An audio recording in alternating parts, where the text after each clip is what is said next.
എൻ്റെ പേര് ഷിജി. ഞങ്ങൾ പാലാ രൂപതയിലെ ഉള്ളനാട് ഇടവകയിൽ നിന്നാണ്. ഇപ്പോൾ ജോലി ചെയ്യുന്നു, താമസിക്കുന്നു ഓസ്ട്രേലിയയിലാണ്. ഞാൻ ആദ്യമായി കൃപാസനത്തിൽ വന്ന് ഉടമ്പടി എടുത്തത് 2019 ജനുവരി മാസത്തിലാണ്. അത് വരാനുള്ള കാരണം എൻ്റെ സിസ്റ്റർ ചേച്ചി പറഞ്ഞാണ് ഞാൻ ആദ്യമായി കൃപാസനത്തെക്കുറിച്ച് അറിയുന്നത്. ഇവിടെ വന്നു കഴിഞ്ഞാണ് ഉടമ്പടി എന്താണെന്ന് മനസ്സിലാക്കുന്നത്. ഉടമ്പടി എടുത്തുന്നു എങ്കിലും ഒരു വ്യക്തമായ ധാരണയില്ലായിരുന്നു. പക്ഷേ ഉടമ്പടി എടുത്തു, കാരണം ജീവിത പ്രശ്നങ്ങൾ ഉണ്ടായിരുന്ന കാരണം ഉടമ്പടി എടുത്ത് തിരിച്ചുപോയി. പക്ഷേ ആ യാത്രയുടെ ഇടയ്ക്കൊക്കെ ഉടമ്പടി നിബന്ധനകൾ ഇന്ന് കഴിഞ്ഞു 2 ആഴ്ചത്തേക്കൊക്കെ എനിക്ക് നിബന്ധനകൾ കൃത്യമായി പാലിക്കാതെ വന്നപ്പോൾ ഞാൻ വിചാരിച്ചു, ഉടമ്പടി ഇനി കണ്ടിന്യൂ ചെയ്യാൻ സാധിക്കില്ലല്ലോ, ഇടയ്ക്ക് വെച്ച് ബ്രേക്ക് ആയല്ലോ, ഇനി നിർത്തിയേക്കാമെന്ന് കരുതി. പക്ഷേ ആ ദിവസങ്ങളിൽ എനിക്ക് പരിശുദ്ധ അമ്മ സ്വപ്നത്തിൽ വന്ന് അമ്മയുടെ ഉയർത്തിപ്പിടിച്ച അമ്മ നിൽക്കുന്നത് ഒരു അഗ്നികുണ്ഡത്തിൻ്റെ വലിയൊരു അഗ്നിയുടെ മുമ്പിലാണ് അമ്മ നിൽക്കുന്നത്. അമ്മയുടെ ഉയർത്തിപ്പിടിച്ച വലത് കരം കൊണ്ട് എന്നെ ഇങ്ങനെ വിളിക്കുന്നതായിട്ടാണ് ഞാൻ കാണുന്നത്. ഞാൻ നിൽക്കുന്നത് അമ്മയുടെ മുൻപിലാണ്, പക്ഷെ കുറച്ച് ദൂരെയാണ് ഞാൻ നിൽക്കുന്നത്. അമ്മ എന്നെ ഇങ്ങനെ കൈകൊണ്ട്, ചെറിയ കുട്ടികളെ വിളിക്കുന്ന പോലെ കൈകൊണ്ടും തലകൊണ്ടും ഇങ്ങനെ വിളിക്കുന്നതായിട്ട് ഞാൻ കണ്ട്. അപ്പോൾ എനിക്കൊന്നും മനസ്സിലായില്ല, കാരണം സാക്ഷ്യങ്ങളൊക്കെ കേട്ട് തുടങ്ങിയിട്ടേ ഉള്ളൂ, ധ്യാനം കൂടി തുടങ്ങിയിട്ടേ ഉള്ളൂ, വ്യക്തമായ ധാരണകളൊന്നുമില്ല. എങ്കിലും മനസ്സിലിതിങ്ങനെ ഇരുന്നു. എൻ്റെ ഫ്രണ്ട്സിനോടൊക്കെ ഞാൻ പറഞ്ഞു, ഞാൻ ആ മാതാവിനെ സ്വപ്നം കണ്ടു, കിരീടമില്ലാത്ത മാതാവാണ്, ഉണ്ണീശോയും കയ്യിലില്ല, കണ്ടിട്ട് കൃപാസന മാതാവിനെ പോലെ ഇരിക്കുന്നു എന്നിങ്ങനെ പറഞ്ഞു. ആ ആഴ്ചകളിൽ തന്നെ ചൊവ്വാഴ്ചയിലെ ധ്യാനത്തിൽ ജോസഫ് അച്ഛൻ പറഞ്ഞു, ആരെങ്കിലും ഉടമ്പടി എടുത്ത് പാലിക്കാതെ അത് നിർത്താൻ ആലോചിച്ചിട്ടുണ്ടെങ്കിൽ നിങ്ങളത് കണ്ടിന്യൂ ചെയ്യണം, ഉടമ്പടി ഇടയ്ക്ക് വെച്ച് നിർത്തരുതെന്ന് അച്ഛൻ പറഞ്ഞു. അപ്പോൾ എനിക്ക് മനസ്സിലായി, ആ സ്വപ്നത്തിലൂടെ അമ്മ ഉദ്ദേശിച്ച് എന്നോട് പറയാൻ ആഗ്രഹിച്ചു ഇത് തന്നെയായിരിക്കണം. ഞാൻ ഉടമ്പടി കണ്ടിന്യൂ ചെയ്തു. അന്ന് തൊട്ട് ഇന്ന് വരെ ഞാൻ എൻ്റെ ഉടമ്പടിയിൽ എന്ന പോലെയാണ് ഞാൻ ജീവിച്ചുകൊണ്ടിരിക്കുന്നത്. അന്നത്തെ 2019 എൻ്റെ ആദ്യത്തെ ഉടമ്പടി നിയോഗം എന്ന് പറയുന്നത്, എൻ്റെ ഹസ്ബൻഡിൻ്റെ പേര് ഡെൻസ്. എൻ്റെ ഹസ്ബൻഡിൻ്റെ കുടുംബ വീടും കുറച്ച് സ്ഥലവും വിറ്റിട്ട് ഞങ്ങൾ വേറെ വീട് വയ്ക്കാൻ വേണ്ടിയായിരുന്നു. പക്ഷേ അതിൽ നിന്ന് ഒരു 25 ലക്ഷത്തോളം രൂപ പുള്ളിക്ക് പരിചയമുള്ള ആ നാട്ടിൽ തന്നെയുള്ള ഒരു വ്യക്തിക്ക് കടം കൊടുത്തു. 6 മാസത്തേക്കാണ് കൊടുത്തത്. പക്ഷേ പിന്നീട് 6 വർഷമായിട്ടും അത് തിരിച്ചു കിട്ടിയില്ല. ഹസ്ബൻഡ് കോടതിയിൽ കേസ് ഫയൽ ചെയ്തു. പക്ഷേ അതുകൊണ്ടൊന്നും ഒരു പുരോഗതി അതിന് വന്നില്ല. കാരണം എതിർകക്ഷി അതിൽ അപ്പിയർ ആവുന്നില്ലായിരുന്നു. അതിങ്ങനെ ഡേറ്റ് മാറ്റി വെച്ച് ഇങ്ങനെ പോയിക്കൊണ്ടിരുന്നു. അത് ഹസ്ബൻഡിന് വളരെയേറെ അസ്വസ്ഥതയായി, മാനസികമായി വളരെ ബുദ്ധിമുട്ടുകളായി. ഈ കാര്യത്തിന് വേണ്ടി തന്നെ നാട്ടിൽ വരുന്നു, ടിക്കറ്റിൻ്റെ പൈസ, അങ്ങനെ ഒരുപാട് എക്സ്പെൻസസ് വന്നുകൊണ്ടിരുന്നു. അതായിരുന്നു എൻ്റെ ആദ്യത്തെ ഉടമ്പടി നിയോഗം, അമ്മ ഈ പ്രശ്നം ഒന്ന് പരിഹരിച്ച് തരണമെന്ന്. ഞാൻ ഉടമ്പടി എടുത്ത് 6 മാസത്തിനുള്ളിൽ കോർട്ടിന് വെളിയിൽ വെച്ച് തന്നെ ആ പണം ഇടപാട് സെറ്റിൽ ചെയ്തു, കിട്ടാനുള്ള പൈസ തിരിച്ചു കിട്ടി. അങ്ങനെ അമ്മ ആ പ്രശ്നം സോൾവ് ചെയ്തു. വലിയൊരു സമാധാനക്കേട് കുടുംബത്തിൽ നിന്ന് അമ്മ മാറ്റിത്തന്നു. ആ പൈസ വാങ്ങാനായിട്ട് ആ വർഷം തന്നെ എൻ്റെ ഹസ്ബൻഡ് നാട്ടിൽ വന്നു. ഞങ്ങൾ കൂടെ വന്നില്ല, ഹസ്ബൻഡ് തന്നെ വന്നു. അതിനുശേഷം ഒരു 1.5 മാസത്തിന് ശേഷം ഞങ്ങൾ വരുമ്പോൾ കാണുന്ന ആൾ ഞാൻ 1.5 മാസം മുമ്പ് കണ്ട ആളായിരുന്നില്ല. ശരീരഭാരം ഏതാണ്ട് ഒരു 10 കിലോയോളം കുറഞ്ഞ് എനിക്ക് തിരിച്ചറിയാൻ പറ്റാത്ത രീതിയിൽ ആളാകെ മാറിയിരുന്നു. എന്താണ്, ഞങ്ങളോട് ഈ കാര്യം പറഞ്ഞിരുന്നില്ല. അതുകൊണ്ട് എനിക്കും മക്കൾക്കും അതൊരു ഷോക്കായിരുന്നു, ഇതെന്താ സംഭവിച്ചതെന്നോർത്ത്. അപ്പോൾ ആളോട് ചോദിച്ചപ്പം പറഞ്ഞു, എന്താണെന്നൊന്നും എനിക്കറിയില്ല, എൻ്റെ കാര്യം ഏതാണ്ട് തീരുമാനമായെന്ന് തോന്നുന്നത്. ഡോക്ടർമാർ ഒന്നും പറഞ്ഞിട്ടില്ല, അല്പം ഷുഗർ കൂടിയിരുന്നു, അത് കുറഞ്ഞു, എന്തുകൊണ്ടാണ് കുറഞ്ഞതെന്നൊന്നും അറിയില്ല എന്ന് പറഞ്ഞു. ഞാൻ പിറ്റേ ദിവസം തന്നെ ഇവിടെ മാതാവിൻ്റെ അടുത്ത് വന്ന്, ഹോസ്പിറ്റലിൽ പോകുന്നതിന് മുമ്പ് ഞാൻ അവിടെ അമ്മ മാതാവിൻ്റെ അടുത്ത് വന്നു, അമ്മയുടെ കാര്യങ്ങൾ പറഞ്ഞു. പിന്നെ ഉടമ്പടി വസ്തുക്കൾ കൊടുക്കാൻ തുടങ്ങി. നേർച്ച ഉടമ്പടി ഉപ്പും ഉടമ്പടി തൈലവും, ഉടമ്പടി ഉപ്പ് ഭക്ഷിക്കാനും കൊടുത്തു. ഉടമ്പടി തൈലം നെറ്റിയിലും വയറ്റിലും നെഞ്ചത്തും, നമുക്കറിയില്ല എന്ത് പ്രശ്നമാണെന്നറിയില്ല, എല്ലാ ശരീരത്തിലൊക്കെ തേച്ചു പ്രാർത്ഥിച്ചു. ഞാൻ കൃപാസനത്തിൽ വരുന്നതിനും ഉടമ്പടി വസ്തുക്കൾ കൊടുക്കുന്നതിനും മുൻപ് ഹസ്ബൻഡ് തന്നെയായിരുന്നപ്പോൾ ഡോക്ടേഴ്സിനെ കണ്ടിരുന്നു. അപ്പോൾ CT സ്കാൻ, അബ്ഡോമൻ CT എടുത്തതിൽ ലാർജ് ഇൻറ്റസ്റ്റൈനിൽ എന്തോ ഒരു തടിപ്പുണ്ട്, അത് കാരണം അത് ക്ലിയർ ചെയ്യാനായിട്ട് കൊളോണോസ്കോപ്പി ചെയ്യണമെന്ന് പറഞ്ഞിരുന്നു. അപ്പം പുള്ളി തന്നെയായിരുന്നു, കാരണം അതൊക്കെ ചെയ്യാതെ ഇങ്ങനെ ഇരിക്കുമായിരുന്നു. അപ്പം ഞങ്ങൾ വന്നു കഴിഞ്ഞ് ഉടമ്പടി വസ്തുക്കളൊക്കെ ഉപയോഗിച്ചതിന് ശേഷമാണ് കൊളോണോസ്കോപ്പി ചെയ്തത്. പക്ഷേ സ്കോപ്പിയിൽ ഒരു പ്രോബ്ലവും കണ്ടില്ല, റിസൾട്ടൊക്കെ നോർമലായിരുന്നു. ഡോക്ടർമാർ അവർക്ക് സംശയം തോന്നിയ എല്ലാ ടെസ്റ്റുകളും ചെയ്തു. ഒന്നിലും ഒരു പ്രോബ്ലം ഇല്ലായിരുന്നു. ഞാൻ ഉടമ്പടി വസ്തുക്കൾ ഉപയോഗിച്ച് മാതാവിനോട് ഈ വിവരം പറഞ്ഞ് പ്രാർത്ഥിക്കാൻ തുടങ്ങി. 2 മാസത്തിനുള്ളിൽ എൻ്റെ ഹസ്ബൻഡിൻ്റെ ശരീരഭാരം പൂർവ്വ അവസ്ഥയിലായി. വേറെ ഒരു രോഗവും ഉള്ളതായിട്ട് ഡോക്ടേഴ്സ് ഒന്നും കണ്ടുപിടിച്ചില്ല. പഴയ വെയിറ്റ് കുറയാൻ പ്രത്യേകിച്ച് ഒരു കാരണവുമില്ലായിരുന്നു. കാരണം ഭക്ഷണമെല്ലാം പഴയ സാധാരണ പോലെ തന്നെ കഴിക്കുന്നുണ്ടായിരുന്നു. യാതൊരു കാരണവുമില്ലാതെയാണ് വെയിറ്റ് കുറഞ്ഞത്. പക്ഷെ കുറഞ്ഞ വെയിറ്റ് ഉടമ്പടി വസ്തുക്കൾ ഉപയോഗിച്ച് അമ്മ മാതാവിനോട് പ്രാർത്ഥിച്ചതിന് ശേഷം തിരികെ എത്തി. 2 മാസത്തിനുള്ളിൽ പൂർവ്വസ്ഥിതിയിലായി. അതുപോലെ തന്നെ അമ്മയുടെ അടുത്ത് ഡേറ്റ് ഇട്ട് പ്രാർത്ഥിച്ച് ഒരുപാട് അനുഗ്രഹങ്ങൾ എനിക്ക് കിട്ടിയിട്ടുണ്ട്. അതിൽ എടുത്തു പറയേണ്ട ഒന്നാമത്തേത്, കോവിഡ് സമയത്ത് ഞാനും മക്കളും തന്നെയായിരുന്നു തിരിച്ച് ജോലി സ്ഥലത്തേക്ക് പോയിരുന്നത്. അപ്പം തന്നെ അതിൻ്റേതായ ബുദ്ധിമുട്ടുകളുണ്ടായിരുന്നു. ഹസ്ബൻഡിന് വരാൻ സാധിച്ചിരുന്നില്ല. അപ്പോൾ കുറച്ച് മാസങ്ങൾക്ക് ശേഷം ഞാൻ ആകെ കഷ്ടപ്പാടായപ്പോൾ ഞാൻ അമ്മയുടെ അടുത്ത് പറഞ്ഞു, അമ്മേ എങ്ങനെയെങ്കിലും ഹസ്ബൻഡിനെ ഒന്ന് തിരികെ കൊണ്ടുവരണമല്ലോ അമ്മേ. ഞാൻ മെയ് 31 എന്നുള്ള ഡേറ്റ് വെച്ച് അമ്മയുടെ അടുത്ത് പ്രാർത്ഥിച്ചു. മെയ് 8 മുമ്പ് തന്നെ അത്ഭുതകരമായിട്ട്, കാരണം അന്നൊക്കെ ഫ്ലൈറ്റ് ടിക്കറ്റ് കിട്ടാനും ഈ ഐസൊലേഷന് വേണ്ടിയൊക്കെ റൂം കിട്ടാനൊക്കെ വളരെ ബുദ്ധിമുട്ടുള്ള സമയമായിരുന്നു. എങ്ങനെ അതൊക്കെ കിട്ടിയെന്നൊന്നും അറിഞ്ഞില്ല. പക്ഷേ ഞങ്ങൾ നെറ്റിൽ കയറുമ്പോൾ ഞങ്ങൾക്ക് വേണ്ടി ഒരു സ്പേസ് ഉണ്ടായിരുന്നു. അങ്ങനെ ഐസൊലേഷനുള്ള ഹോട്ടൽ മുറിയും എല്ലാം അറേഞ്ചായി. അമ്മ ഒരു തടസ്സവും കൂടെ പറഞ്ഞ ഡേറ്റിന് 1 മാസം മുമ്പ്, ഒരു 10-20 ദിവസം മുമ്പെങ്കിലും അമ്മ ആളെ ഞങ്ങളുടെ വീട്ടിലെത്തിച്ചു തന്നു. അതുപോലെ തന്നെ ഞങ്ങൾ ന്യൂസിലൻഡ് സിറ്റിസൺ ആയവരാണ് ഞാനും മക്കളും ഹസ്ബൻഡൊക്കെ.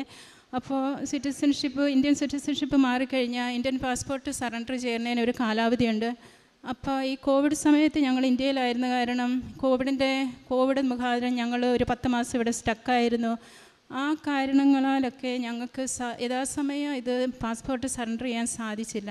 ഞങ്ങൾ പിന്നീട് തിരിച്ചെത്തി അത് സറണ്ടർ ചെയ്യാൻ ചെന്നപ്പോൾ പറഞ്ഞു, നിങ്ങൾ ചെയ്യേണ്ട കാലാവധി കഴിഞ്ഞു പോയി, ഇനി ഇത് ഞങ്ങൾ എന്ന് പ്രോസസ്സ് ചെയ്യുന്നതെന്ന് ഞങ്ങൾക്കറിയില്ല, ഇതിവിടെ വെക്കും, അതിൻ്റെ എപ്പോഴാണോ ഇങ്ങനെയുള്ള ഫയലുകൾ എടുക്കുന്നത് അപ്പോൾ ഞങ്ങൾ ഇതൊക്കെ പരിഗണിക്കും, അതുവരെ നിങ്ങൾക്ക് വിസിറ്റിംഗ് വിസ എടുത്ത് നിങ്ങളുടെ രാജ്യത്ത് പോകാം, അങ്ങനെ പറഞ്ഞു. അതൊരു ഭയങ്കര ഒരു ബുദ്ധിമുട്ടായിരുന്നു. കാരണം നമ്മുടെ സ്വന്തം രാജ്യത്ത് വരാൻ ഒരു വിദേശിയെ പോലെ വരണമല്ലോ മാതാവേ, എനിക്ക് അമ്മയുടെ അടുത്ത് വരണമെങ്കിൽ അമ്മയെ കാണണേ, ഞാനൊരു വിദേശിയെ പോലെ വരണമല്ലോ, എനിക്ക് OCA കാർഡ് കിട്ടാനായി എൻ്റെ പാസ്പോർട്ട് സറണ്ടർ ആപ്ലിക്കേഷൻ അമ്മ പോയി അതെനിക്ക് ചെയ്തു തരണം. കാരണം ഞങ്ങളുടെ കയ്യിലുള്ള പ്രശ്നമായിരുന്നു. കാരണം ഞങ്ങളുടെ ഭാഗത്തു നിന്ന് വന്ന് ഡിലേ ആയ കാരണം അതിൻ്റെ അതോറിറ്റിയിലുള്ളവരാരും അത് പരിഗണിക്കില്ല. അത് അവർക്ക് തോന്നുമ്പോഴേ അത് അവർ ഫയൽ എടുക്കുകയുള്ളൂ. അതുകൊണ്ട് അമ്മ ഇടപെടണമെന്ന് പറഞ്ഞ് അമ്മയോട് പ്രാർത്ഥിച്ച് ഞാൻ ഡിസംബർ 7 ഡേറ്റ് വെച്ച് അമ്മയോട് പ്രാർത്ഥിച്ചു. അമ്മയോട് ഒരു വർഷമായിരുന്നു അത് സബ്മിറ്റ് ചെയ്തിട്ട്. ഒരു 6 മാസം കഴിഞ്ഞ് 7ാമത്തെ മാസമാണ് ഞാൻ അമ്മയുടെ അടുത്ത് നിയോഗം വെച്ചത്. കാരണം അതിനൊരു പുരോഗതിയും കാണുന്നില്ല എന്ന് കണ്ടപ്പോഴാണ് ഞാൻ അമ്മയുടെ അടുത്ത് നിയോഗം വെച്ചത്. അതിനു മുമ്പ് ഞാനിങ്ങനെ ഇമെയിലുകൾ അയച്ചുകൊണ്ടിരുന്നു. പക്ഷേ അവരുടെ റിപ്ലൈ എന്ന് പറയുന്നത്, നിങ്ങൾക്ക് 5 വർഷത്തേക്ക് വരെ വിസിറ്റിംഗ് വിസ എടുക്കാം, നിങ്ങൾ ഇത് പ്രതീക്ഷിച്ചിരിക്കരുത്, ഇതെപ്പോൾ ആകുമെന്ന് അറിയില്ല, ഇതിന് എപ്പോഴാണ് ഇങ്ങനെയുള്ള ഫയലുകൾ എടുക്കുന്നത് അതുവരെ നിങ്ങൾ വെയിറ്റ് ചെയ്യാമെന്ന് പറഞ്ഞ് അമ്മയുടെ അടുത്ത് നിയോഗം വെച്ചു. ഡിസംബർ 7 വെച്ച് നിയോഗത്തിന് നവംബറിൽ തന്നെ മെയിൽ വന്നു, നിങ്ങളുടെ ആപ്ലിക്കേഷൻ അപ്രൂവലായി, നിങ്ങളുടെ പാസ്പോർട്ട് സറണ്ടർ ചെയ്ത് നിങ്ങൾക്ക് കളക്ട് ചെയ്യാമെന്ന്. അങ്ങനെ ആ വിഷയവും ഞങ്ങൾക്ക് നടക്കാൻ സാധിക്കാത്തതായ അമ്മയ്ക്ക് കൊടുത്ത എല്ലാ വിഷയങ്ങളിലും അമ്മ ഇടപെട്ട് സമയച്ചുരുക്കത്തിൽ ഞങ്ങൾക്ക് ബുദ്ധിമുട്ടുകളൊന്നും കൂടാതെ രീതിയിൽ ജീവിതം മുന്നോട്ട് പോകാനായിട്ട് അമ്മ ഇടപെട്ടിട്ടുണ്ട്. അതുപോലെ തന്നെ ഉടമ്പടി നേർച്ച വസ്തുക്കൾ എൻ്റെ കയ്യിൽ, ഉടമ്പടി എടുത്ത് എൻ്റെ കയ്യിൽ കിട്ടിയതിന് ശേഷം ഒരു ചെറുതും വലുതുമായ പല രോഗങ്ങളും ഈ ഉടമ്പടി വസ്തുക്കൾ കൊണ്ടാണ് ഞങ്ങൾക്ക് രോഗസൗഖ്യം ലഭിക്കുന്നത്. ഒരു മരുന്നിന് ഞങ്ങൾ ഹോസ്പിറ്റലിൽ പോകേണ്ടതായി അമ്മ മാതാവ് ഇടവരുത്തിയിട്ടില്ല. എന്ത് രോഗമെന്നോ എന്ത് ബുദ്ധിമുട്ടെന്ന് പറഞ്ഞാലും ആദ്യം എടുക്കുന്നത് ഉടമ്പടി വസ്തുക്കളാണ്. ഉടമ്പടി തൈലവും ഉടമ്പടി ഉപ്പും തേനും എടുക്കും, അതുപയോഗിക്കും. മക്കളോടും പറയും, നിങ്ങൾ ഒരു ദിവസം വെയിറ്റ് ചെയ്യുക, അമ്മ മാറ്റിത്തരും. ഹസ്ബൻഡ് അടുത്തും പറയും. ചില സമയങ്ങളിലൊന്നും അവർക്ക് വിശ്വാസം കാണില്ല. അവർ ചോദിക്കും, ഇതെങ്ങനെയാണ് ഈ അമ്മയ്ക്ക് മാറ്റാൻ പറ്റുക, ഇതിങ്ങനെയുള്ള പ്രോബ്ലം അല്ലേ എന്നൊക്കെ ചോദിക്കും. പക്ഷേ പറയും, എല്ലാ കാര്യങ്ങളും ഈശോയ്ക്കും അമ്മയ്ക്കും സാധ്യമാണെന്ന് പറഞ്ഞ് അവരെ നിർബന്ധിച്ചാണെങ്കിലും അത് ഉപയോഗിക്കാനായിട്ട് അവരെ നിർബന്ധിക്കും. അങ്ങനെ ഒത്തിരി രോഗസൗഖ്യങ്ങൾ ലഭിച്ചിട്ടുണ്ട്. പറയാനാണെങ്കിൽ ഒരുപാടുണ്ട്, അതുകൊണ്ടാണ് വിശദീകരിക്കാത്തത്. പക്ഷേ എടുത്തു പറയേണ്ട ഒരെണ്ണം, എൻ്റെ മോള്, അവൾക്ക് 16 വയസ്സുണ്ട്. ഒരു 10 മാസത്തോളമായി അവൾക്കൊരു ചുമയാണ്, ഒരു ഇറിറ്റേറ്റ് ചെയ്യുന്ന ഒരു ചുമ. അങ്ങനെ കഫമൊന്നുമില്ല, ഇങ്ങനെ ചുമയ്ക്കൊണ്ടിരിക്കും. അടുത്തിരിക്കുന്നവർക്ക് അതൊരു ഭയങ്കര ശല്യമാണ് ഇങ്ങനെ ചുമയ്ക്കുന്ന കാരണം. ഡോക്ടറെ കാണിച്ചു. ഡോക്ടർ പറഞ്ഞു, എക്സ്റേ എടുത്തു ചെസ്റ്റിൻ്റെ, ഒരു കുഴപ്പമില്ല. ഒരു ആദ്യം കഫ് സിറപ്പ് തന്നു, അത് കുടിക്കും, അന്നേരം കുറയും. അതിൻ്റെ സിറപ്പിൻ്റെ ആക്ഷൻ കഴിഞ്ഞ് കഴിയുമ്പം വീണ്ടും തുടങ്ങും. പിന്നെ ഇൻഹേലർ യൂസ് ചെയ്യാൻ പറഞ്ഞു. ഇൻഹേലർ യൂസ് ചെയ്യാൻ കൊച്ചിന് പേടിയായി. അവൾ പറഞ്ഞു, എനിക്ക് ഈ ചുമയ്ക്ക് ഞാൻ ഇൻഹേലർ എടുത്ത് എനിക്ക് ഇനി വേറെ വല്ല പ്രശ്നമാവും. ഒരു പ്രാവശ്യം എടുത്തപ്പോഴേ അവൾക്ക് ഭയമായി വീണ്ടും എടുക്കാൻ. അപ്പം പിന്നെ വീണ്ടും ഡോക്ടറെ അടുത്ത് വന്ന് ഡോക്ടർ പറഞ്ഞു, എങ്കിൽ നിങ്ങൾ അത് ഹാബിറ്റായി കാണും, ചുമച്ച് കൊച്ചു തന്നെ മാറ്റിയെടുക്കണം. അപ്പം മോള് പറഞ്ഞ്, ഇത് എൻ്റെ കൺട്രോളിലല്ല, എനിക്ക് ഓട്ടോമാറ്റിക്കായിട്ട് ഇങ്ങനെ ചുമയ്ക്കണമെന്ന് തോന്നുക തൊണ്ടേന്ന്. അപ്പം ഞാൻ എന്താ ചെയ്യുന്നതെന്ന് ചോദിച്ചു. അപ്പോൾ പിന്നീടാണ് ഈ ഉടമ്പടി വസ്തുക്കൾ ഉപയോഗിക്കാനായിട്ട് തുടങ്ങി. അതുവരെ ഉടമ്പടി വസ്തുക്കൾ ഈ ഒരു കാര്യത്തിന് ഉപയോഗിച്ചിരുന്നില്ല. അപ്പം പിന്നെ ഡെയിലി ഉടമ്പടി പ്രാർത്ഥനയ്ക്ക് ശേഷം ഉടമ്പടി തൈലം തൊണ്ടയിൽ തേക്കുകയും ഉടമ്പടി വസ്തുക്കൾ ഭക്ഷണത്തെ ഈ ഒരു നിയോഗത്തിന് വേണ്ടി കഴിക്കാൻ കൊടുക്കുകയും ചെയ്തു. അത് നാച്ചുറലായി മോള് പോലും അറിയാതെ ഏതാനും ഒരു 2 മാസത്തിന് കൊണ്ട് അതിങ്ങനെ കുറഞ്ഞു വന്ന് പൂർണ്ണമായിട്ട് ചുമ നിന്നു. ഇപ്പോൾ അവൾ ചുമയ്ക്കുന്നേ ഇല്ല. അവൾ പോലും അറിഞ്ഞില്ല ചുമ മാറിയ കാര്യം. ഞങ്ങൾ തന്നെ അവളോട് ചോദിക്കേണ്ടി വന്നു, നീ ഇപ്പം ചുമയ്ക്കുന്നില്ലല്ലോ എന്ന്. അപ്പോഴാണ് പറയുന്നത്, ശരിയാണല്ലോ, ഞാനത് നോട്ടീസ് ചെയ്തില്ല, ഞാനത് ശ്രദ്ധിച്ചില്ലല്ലോ എന്ന്. പിന്നെ ഉടമ്പടി ഞങ്ങളിപ്പോൾ ഈ കഴിഞ്ഞ ആഴ്ചയാണ് വന്നത്. വരുന്നതിന് എല്ലാം ടിക്കറ്റൊക്കെ നേരത്തെ റെഡിയാക്കി വെച്ചിരുന്നു. വരുന്നതിൻ്റെ തലേ ദിവസം മോൻ പറയുന്നു, അവന് 17 വയസ്സുണ്ട്, അവൻ പറയുന്നു, ഞാൻ വരുന്നില്ല, നിങ്ങൾ പൊക്കോ, ഞാനിപ്പോൾ വരുന്നില്ല, എനിക്ക് പോരാനായിട്ട് താല്പര്യമില്ല, നിങ്ങൾ പൊക്കോളാൻ പറഞ്ഞു. പക്ഷേ അത് ആ പ്രായമുള്ള ചെറിയ കുട്ടിയല്ല, അവനെ തന്നെ ആക്കിയിട്ട് പോരാനും പറ്റത്തില്ല. എനിക്ക് ഉടമ്പടി പുതുക്കണം എന്നൊരു വലിയൊരു ആഗ്രഹം എൻ്റെ മനസ്സിലുണ്ട്. പിന്നെ പ്രായമായ അമ്മയും കാണണം. അപ്പോൾ എന്ത് ചെയ്യും? മാതാവിനോട് പറയല്ലാതെ വേറെ ഞങ്ങൾ പറഞ്ഞിട്ടൊന്നും അവനൊരു മാറ്റവും വരുന്നില്ല. ഞങ്ങൾ മാതാവിൻ്റെ അടുത്ത് പ്രാർത്ഥിച്ചുകൊണ്ടിരുന്നു. അങ്ങനെ പ്രാർത്ഥിച്ചിരുന്ന് കുറച്ച് സമയം കഴിഞ്ഞപ്പോൾ ഞാനൊരു സാക്ഷ്യത്തിൽ ഇങ്ങനെ ഉടമ്പടി തൈലം ഉപയോഗിച്ച് പ്രാർത്ഥിച്ച ഒരു സാക്ഷ്യം ഞാനിങ്ങനെ കേട്ടു. അപ്പോഴാണ് പെട്ടെന്ന് എന്നോട് പറയുന്ന, അവൻ്റെ പാസ്പോർട്ടിൽ ഉടമ്പടി തൈലം തേച്ച് പ്രാർത്ഥിക്കാൻ. ഞാൻ തിരികെത്തിച്ച് ഉടമ്പടി പ്രാർത്ഥന, മാതാവിൻ്റെ പ്രത്യക്ഷ പ്രാർത്ഥന ചൊല്ലി, വിശ്വാസ പ്രമാണം ചൊല്ലി, അവൻ്റെ പാസ്പോർട്ട്, അമ്മയോട് കാര്യങ്ങളെല്ലാം പറഞ്ഞു. അമ്മ ഇതാണ് കാര്യം, ഇങ്ങനെയാണ് പ്രശ്നങ്ങൾ, അവൻ വരാതെ ഞങ്ങൾ എങ്ങനെ അവനെ കൊണ്ടുപോകും, അവൻ വന്നില്ല ഞങ്ങൾക്ക് ആർക്കും പോകാൻ പറ്റിയല്ല, അമ്മയുടെ അടുത്ത് എനിക്ക് വരാനും പറ്റില്ല. അങ്ങനെ ഞാൻ അവൻ്റെ പാസ്പോർട്ടിൽ കുരിശ് വരച്ചു പ്രാർത്ഥിച്ച്, ഞാൻ അവിടെ നിന്ന് എണീക്കുന്നതിന് മുട്ടുകുത്തിൽ നിന്ന് ആ സ്ഥലത്ത് നിന്ന് എണീക്കുന്നതിന് മുമ്പ് അവൻ്റെ മുറിയിൽ വന്ന്, ഞാൻ മുറിയിൽ നിന്നാണ് പ്രാർത്ഥിച്ചത്, കാരണം അവൻ കാണാതിരിക്കാൻ. അവൻ മുമ്പിൽ വന്ന് കൊട്ടിയിട്ട് വരച്ചു, അമ്മേ ഫ്ലൈറ്റ് എപ്പോഴാണ്, ഞാൻ എപ്പോഴാണ് റെഡി ആകേണ്ടതെന്ന്. അതൊരു വലിയൊരു അത്ഭുതമായിട്ടാണ് എനിക്ക് തോന്നിയത്. ആ 5 മിനിറ്റ് മുമ്പ് തന്നെ ഞങ്ങൾ എത്ര പറഞ്ഞിട്ടും അവൻ ദേഷ്യപ്പെടുന്നതല്ലാതെ, ഞാൻ വരുന്നില്ല എന്ന് കട്ടായം പറയുന്നതല്ലാതെ അതിനൊരു മാറ്റവും വരുത്താതിരുന്ന ആ മോന് 5 മിനിറ്റ് കൊണ്ട് അമ്മ മാതാവ് വരുത്തിയ മാറ്റം, അതെനിക്ക് എത്ര പറഞ്ഞാൽ ആരും വിശ്വസിക്കാത്ത ഒരു അത്ഭുതമായിട്ടാണ് എനിക്ക് തോന്നുന്നത്. അത് സെക്കൻഡുകൾ കൊണ്ട് സംഭവിച്ച ഒരു അത്ഭുതമാണ് ആ മനസ്സിന് വന്ന ആ മാറ്റം. പിന്നെ എൻ്റെ വിശ്വാസ ജീവിതത്തിൽ പണ്ട് മുതലേ വിശ്വാസമുണ്ട്, പള്ളിയിൽ പോകും, ധ്യാനത്തിന് കൂടും, അങ്ങനെയൊക്കെ ഉണ്ടെങ്കിലും ഒരു പ്രശ്നങ്ങൾ വരുമ്പോൾ ഇങ്ങനെ പതറിപ്പോകുന്ന ഒരവസ്ഥയിലായിരുന്നു ഞാൻ. അങ്ങനെ ഒരു ധൈര്യമില്ലായിരുന്നു, എന്ത് പ്രശ്നത്തെ അതിജീവിക്കാനുള്ളൊരു ധൈര്യമില്ലായിരുന്നു. പക്ഷേ ഉടമ്പടി എടുത്തതിന് ശേഷം, അമ്മ മാതാവിനെ ആ സ്വപ്നത്തിൽ കണ്ടതിന് ശേഷം എന്ത് പ്രശ്നം വന്നാലും പെട്ടെന്ന് എൻ്റെ മനസ്സിലോട്ട് വരും, എൻ്റെ അമ്മ എന്നെ വിളിച്ചതാണ്, എൻ്റെ അമ്മ അറിയാതെ, ഈശോ അറിയാതെ എൻ്റെ ജീവിതത്തിൽ ഒന്നും സംഭവിക്കില്ല എന്നൊരു ധൈര്യം പെട്ടെന്ന് എൻ്റെ മനസ്സിന് വരും. അതിനുശേഷം ഒത്തിരി പ്രശ്നങ്ങൾ ജീവിതത്തിലുണ്ടെങ്കിലും നഷ്ടധൈര്യമാകാതെ വിശ്വാസത്തോടെ പ്രാർത്ഥനയിൽ സ്ഥിരതയോടെ മുന്നോട്ട് പോകാനുള്ള ഒരു വലിയ അനുഗ്രഹം കിട്ടിയിട്ടുണ്ട് ഉടമ്പടി എടുത്തതിന് ശേഷം. അതെനിക്കൊരു പുതിയൊരു അനുഭവം. കാരണം ചെറുപ്പം മുതലേ ധ്യാനങ്ങളിലൊക്കെ പങ്കെടുക്കുന്ന ആളായിരുന്നെങ്കിലും ആ ധ്യാന സമയം കഴിഞ്ഞ് കുറേ ഒരു ഏതാനും മാസങ്ങൾക്ക് ശേഷം വീണ്ടും പഴയ അവസ്ഥയിലാവുമായിരുന്നു, വിശ്വാസത്തിന് മങ്ങലേക്കുമായിരുന്നു. പക്ഷേ ഉടമ്പടി എടുത്ത ശേഷം വിശ്വാസം ഒരേ സ്ഥിരതയിൽ മുന്നോട്ട് പോകാൻ എനിക്ക് സാധിക്കുന്നുണ്ട്. അതുപോലെ ഞാൻ നഴ്സായിട്ടാണ് ജോലി ചെയ്യുന്നത്. ഞാൻ നോക്കുന്ന എൻ്റെ രോഗികളോട് കൂടുതൽ കരുണയോടെ അവരെ എമ്പതി അവരോട് കാണിക്കാനും അവരെ കരുണയോടെ ശുശ്രൂഷിക്കാനുള്ളൊരു കൃപ ലഭിക്കുന്നുണ്ട്. മുറുമുറുപ്പ് കൂടാതെ രോഗികളെ ശുശ്രൂഷിക്കാനുള്ളൊരു കൃപ ലഭിച്ചു. പിന്നെ ഉടമ്പടി ഓൺലൈനാണ് പ്രേക്ഷിത പ്രവർത്തനം ചെയ്യാൻ സാധിക്കുക. ഞാൻ ഉടമ്പടി ധ്യാനവും സാക്ഷ്യങ്ങളൊക്കെ എൻ്റെ കോണ്ടാക്റ്റിലുള്ളവർക്ക് ഷെയർ ചെയ്യാറുണ്ട്. അതുപോലെ കാരുണ്യപ്രവർത്തികൾ അവിടെയൊക്കെ കാരുണ്യപ്രവർത്തി ചെയ്യാൻ അവസരങ്ങൾ കുറവാണ്.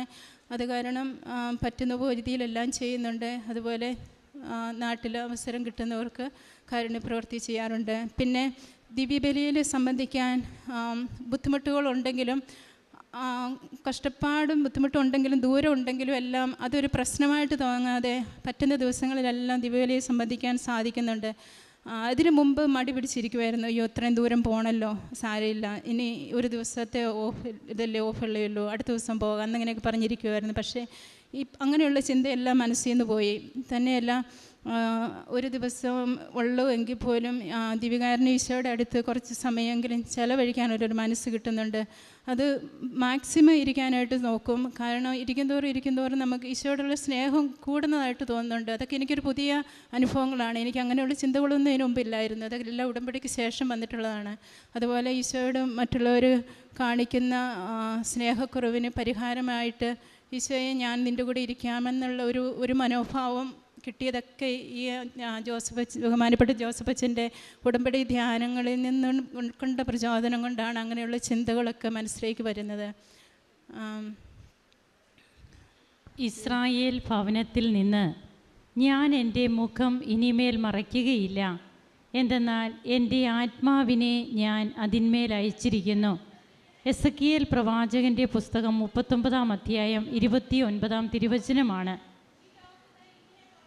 ഉടമ്പടി ജീവിതത്തിലൂടെ മറ്റ് ധ്യാനങ്ങളിൽ നിന്ന് ഉള്ള പോലെയല്ല, ഉടമ്പടിയിൽ വീണ്ടും ഈശോയുമായിട്ടുള്ള ഒരു ബന്ധം തുടരാനുള്ള ഒരു സ്നേഹം, ദൈവസ്നേഹം കൊണ്ട് നാം നിറയുമ്പോൾ ഈശോയോടുകൂടി ആയിരിക്കുവാനുള്ള ഒരു ആഗ്രഹം, ദിവ്യകാരുണ്യ ആരാധനയോടുള്ള സ്നേഹം, അതുപോലെ തന്നെ വിശുദ്ധ ബലിയിൽ മുടക്കം കൂടാതെ പങ്കെടുക്കാൻ സാധിച്ചാൽ അത്രയും നല്ലത്. ഇങ്ങനെയൊക്കെയുള്ള ഓരോ ചിന്തകൾ, ജീവിതത്തിന് ഒരു അടുക്കും ചിട്ടയും വരിക, പേടിയൊന്നും ഇല്ലാതാവുക, ആത്മധൈര്യം ലഭിക്കുക, ഇതൊക്കെ ഇവിടെ എന്നും കേൾക്കുന്ന സാക്ഷ്യങ്ങൾ തന്നെയാണ്. അങ്ങനെ തൻ്റെ ജീവിതത്തിൽ എങ്ങനെയാണ് തൻ്റെ കുടുംബത്തിലേക്ക് ഉടമ്പടി എടുത്തത് മൂലം പരിശുദ്ധ അമ്മയുടെ മാധ്യസ്ഥതയിലൂടെ ഈശോ ചൊരിയുന്ന കൃപകൾ, ആ കൃപകൾക്ക് ഈ മകൾ എണ്ണി നന്ദി പറഞ്ഞുകൊണ്ടിരിക്കുകയാണ്. അതാണ് നാം ഇപ്പോൾ കേട്ടുകൊണ്ടിരിക്കുക. 6 മാസത്തേക്ക് ഒരു 25 ലക്ഷം രൂപ പരിചയമുള്ള ഒരാൾക്ക് കൊടുക്കുന്നു. 6 വർഷം കഴിഞ്ഞിട്ടും അത് കിട്ടാതെയാകുന്നു. പിന്നീട് അത് എങ്ങനെയാണ് ഉടമ്പടി എടുത്തതിന് ശേഷം എത്ര പെട്ടെന്നാണ് 6 വർഷമായിട്ട് കൊടുക്കാതിരുന്നതിന് പരിഹാരമുണ്ടാവുകയും ഇവർക്ക് പൈസ ലഭിക്കുകയും ചെയ്തത്. അതുപോലെ തന്നെ ഹസ്ബൻഡിന് പെട്ടെന്ന് വെയിറ്റ് ലോസ് ആകുന്നു. പ്രത്യേകിച്ച് കാരണങ്ങളൊന്നും ഡോക്ടേഴ്സ് കണ്ടുപിടിക്കുന്നില്ല. കുടലിലൊരു ചെറിയ തടിപ്പുണ്ട്, അതുകൊണ്ട് മാത്രം ഇങ്ങനെ വെയിറ്റ് ലോസ് വരാൻ കാരണമില്ല.